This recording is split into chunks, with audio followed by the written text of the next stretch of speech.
धनंजय मामुलकर हे स्वाभिमानी शेतकरी संघटनेचे मोठे नेते. गेली 20 वर्षापासून माझं आणि त्याचं वैयक्तिक घरातलं नातं आहे आणि त्यांचेच बंधू सुरजित मामुलकर यांचं दुःखद निधन झालं. त्याबद्दल मी सांत्वनपूर्वक भेट करण्यास आले.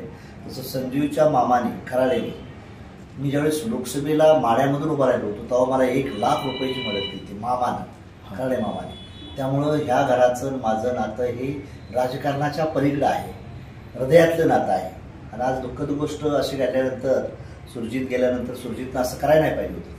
तो इंजिनियर झालेला स्टुडंट होता, चांगलं घरचं होतं, वडील आपले बँकाचे अधिकारी होते, भाऊ देखील आपला एक सामाजिक संघटनेत राजकीय क्षेत्रात नेता काम करतो. त्याला बाकीच्या कुठल्याही गोष्टीची मदत लागली असती तर आम्ही केली असते, आर्थिक केली असते, कुठलीही ऑन द स्पॉट. पण दुर्दैव ह्या गोष्टीच्या पुढं आपला बहुजन समाजातला युवक काय करतोय, व्यसनाधीन होतोय. आणि त्यामुळं आपल्या आईवडिलाला, भावा बहिणीला, ती जी एक मुलगी आहे त्या मुलीसाठी आपण साऱ्या गोष्टीनं सहकार्य करू. त्याच्या मुलीला जसं IAS IPS काही लेवलला तिथं कमी पडणार नाही याची काळजी धनंजयबरोबर मी बी भाऊ म्हणून घेण्याचा प्रयत्न करेन, एवढंही देतो. आणि त्यांच्या धनंजयच्या आईला वडिलांना सांगतो तुम्ही नाराज होऊ नका, मीही तुमच्या बाजूनं जे जे शक्य होईल घरगुती म्हणून राजकारणाच्या पलीकडे जाऊन आपण ह्या फॅमिलीच्या मागं ऋणानुबंध ठेवू.